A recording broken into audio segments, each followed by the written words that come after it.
Sir आता मी export start केला आहे, माझं प्रोडक्ट तयार आहे, मला बायर पण भेटलेला आहे. पण मी माझ्या गावातून बाहेरच्या देशात ते प्रोडक्ट पाठवण्यासाठी ती प्रोसेस काय असणार आहे? तर ह्याच्यासाठी एक वेगळी सिस्टम असते आणि बऱ्यापैकी लोकांना ह्याचंच टेन्शन असतं की सगळं आहे माझ्याकडे, परंतु ते पाठवणार कसं, कंटेनर कसा बुक करायचा, शिपिंग लाईनला कॉन्टॅक्ट कोण करणार किंवा कस्टम क्लिअरन्स कसं करायचं असतं. आणि ह्याच्यामुळे पण भरपूर लोक मागे पडतात.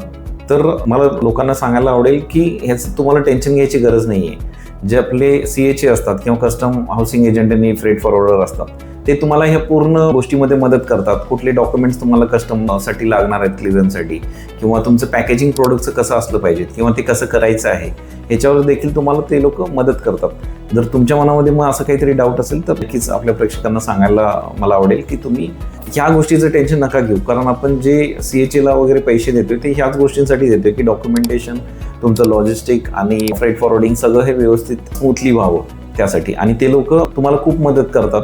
तुम्ही नवीन एक्सपोर्टर असाल तरी ते तुम्हाला व्यवस्थित गाईड वगैरे करतात. त्यामुळे ह्या एका गोष्टीसाठी जर तुमच्या मनामध्ये काही डाऊट असेल तर निश्चिंत राहा तुम्ही.